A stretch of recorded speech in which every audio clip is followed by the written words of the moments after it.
History is often described as a collection of facts, dates, and names etched into stone or written in ink. But what happens when the stone is shattered and the ink is thrown into the fire, leaving behind a silence so profound that it eventually becomes mistaken for the truth? Imagine standing in the town of Mani in the Yucatan Peninsula on a humid July day in 1562, watching a bonfire roar with a terrifying hunger, consuming not wood, but thousands of years of accumulated human knowledge, as Bishop Diego de Landa oversees the burning of 27 Mayan codices and countless idolatrous images, declaring them to be the work of the devil, while the Mayan people watching weeping agony as their astronomy, their mathematics, their history, and their soul turn to ash and float away on the tropical breeze. This moment was not an anomaly, but a defining feature of the colonial project, a systematic and deliberate effort to erase the past of conquered peoples, to ensure that their future belonged solely to the conqueror. When we look at the history books that dominated the shelves for centuries, we see a narrative that begins with the arrival of European ships, as if the lands they encountered were suspended in a dark, timeless void, waiting for the light of civilization to be switched on. But this darkness was artificial, a curtain pulled tight to hide the vibrant, complex, and ancient worlds that existed long before the first anchor was dropped. To understand the magnitude of this erasure, we must travel to the Kingdom of Benin in what is now Nigeria, a civilization whose artistic and urban sophistication rivaled that of any European capital, where the city of Benin was described by early travelers as possessing streets as wide as those in Amsterdam, laid out with mathematical precision and adorned with polished mud walls that shone like glass. In 1897, this city was not just conquered, it was obliterated by a British punitive expedition that looted thousands of intricate bronze and ivory sculptures, the famous Benin bronzes, which served as the historical archives of the kingdom, documenting the lineage of Obas and the triumphs of the state. These treasures were packed into crates and shipped to museums in London and Berlin, while the city itself was burned to the ground, allowing the colonizers to later claim that Africans had no history of monumental architecture or complex statecraft, effectively stealing the evidence of a civilization's genius and then mocking them for the lack of it.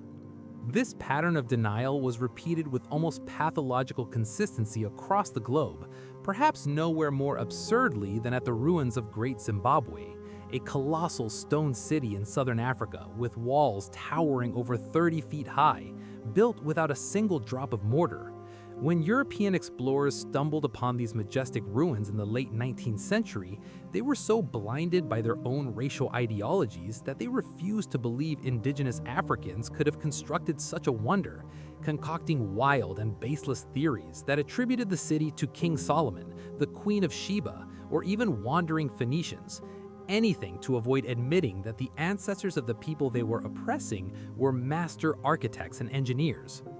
This was not just bad archaeology, it was a weaponized history, a way of severing the connection between the people and their land. For if the land was empty of history, it was easier to declare it terra nullius, nobody's land, and take it without guilt.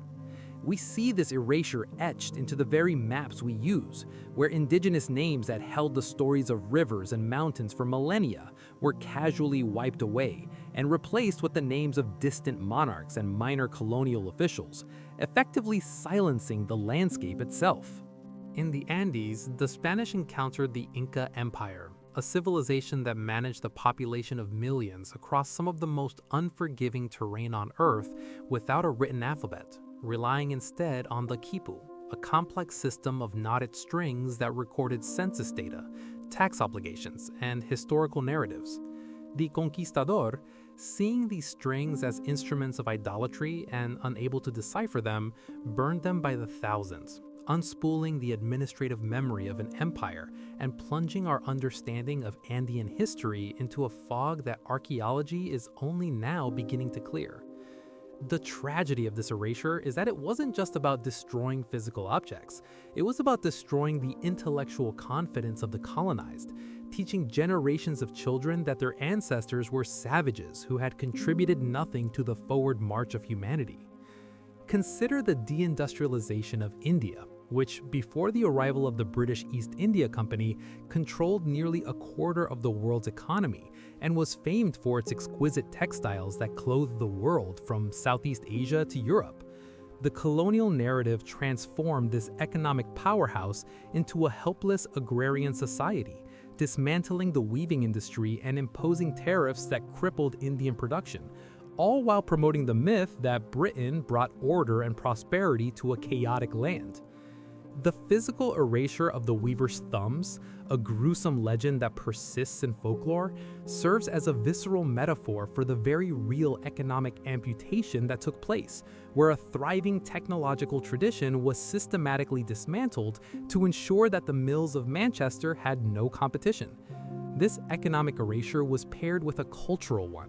famously articulated by Thomas Babington Macaulay, who declared that a single shelf of a good European library was worth the whole native literature of India and Arabia, a staggering dismissal that justified the imposition of English education and the marginalization of Sanskrit and Persian scholarship, creating a class of intermediaries who were Indian in blood and color, but English in taste, in opinions, in morals, and in intellect.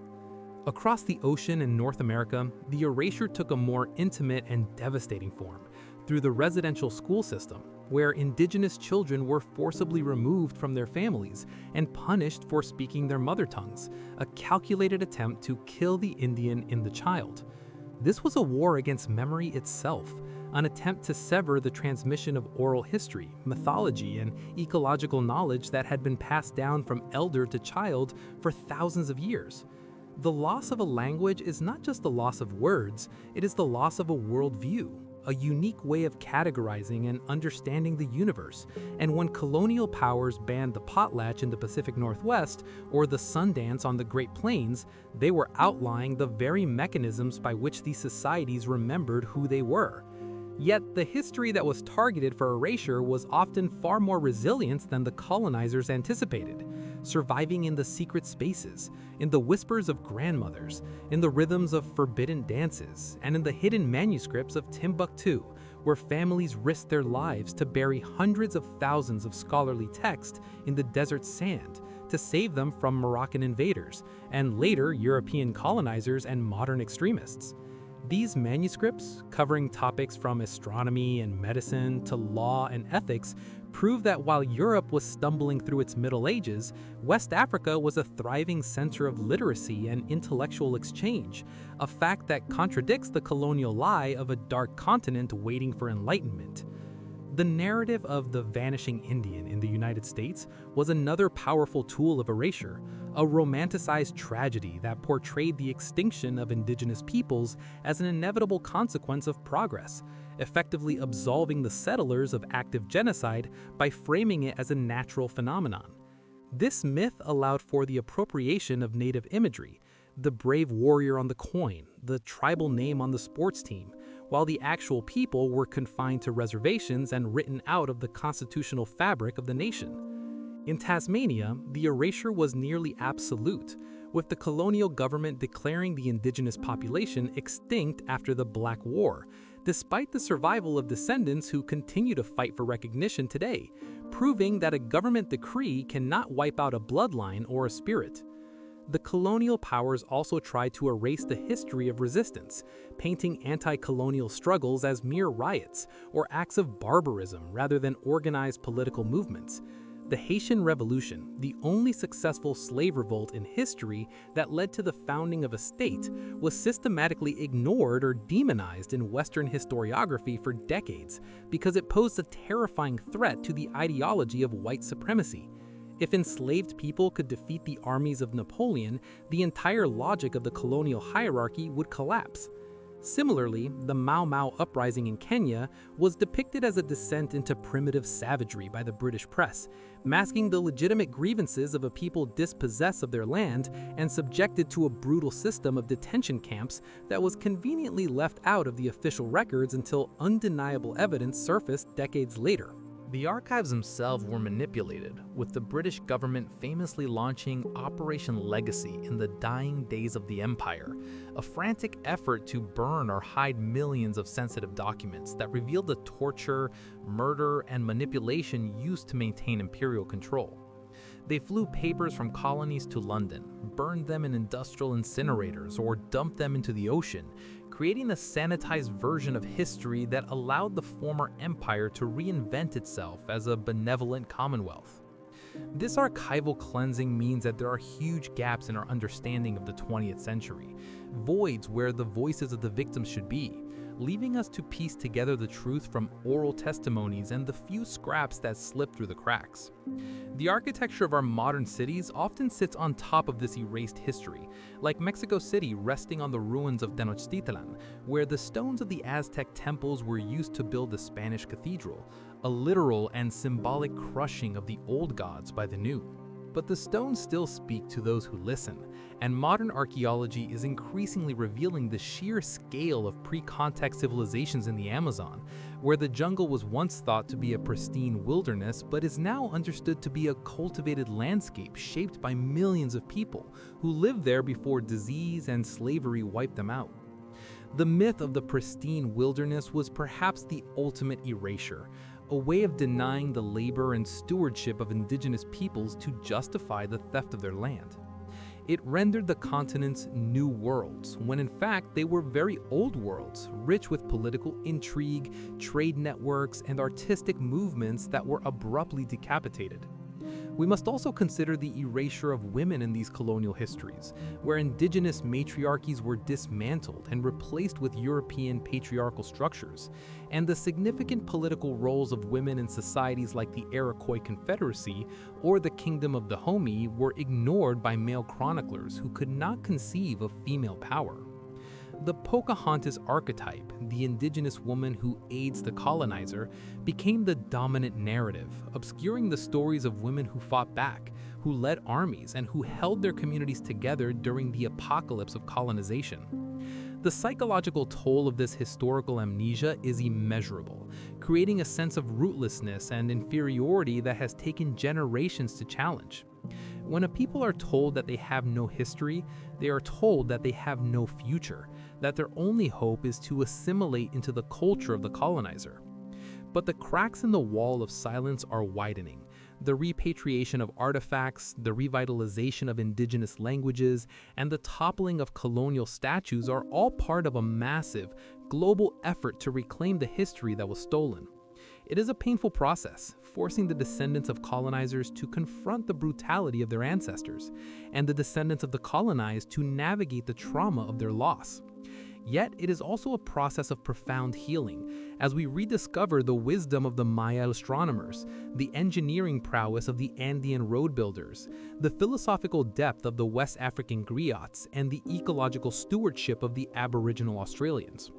We are realizing that the history of the world is not a monologue delivered by the West, but a chorus of diverse voices that was violently silenced, but never truly extinguished. The resilience of these erased histories is a testament to the human spirit's refusal to be forgotten. The Quipu knots are being studied with new eyes, the Benin bronzes are slowly returning home, and the oral histories are being recorded for posterity.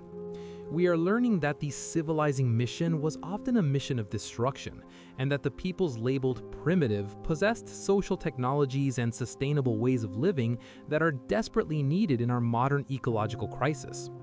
The history that colonial powers try to erase is not just a list of grievances, it is a treasure trove of human experience that belongs to us all. A reminder that there are many ways to be human, many ways to organize a society, and many ways to relate to the earth. By uncovering these buried stories, we are not just correcting the record, we are expanding our understanding of what is possible. The Library of Humanity was set on fire, yes, but not every book burned. And in the charred remains, we are finding the seeds of a new understanding. The silence is ending, the ghosts of the past are speaking, and for the first time in centuries, the world is finally ready to listen. This is the history they try to hide, the history that survived the fire, the history that proves that while empires may conquer the land, they can never fully conquer the memory of the people who belong to it.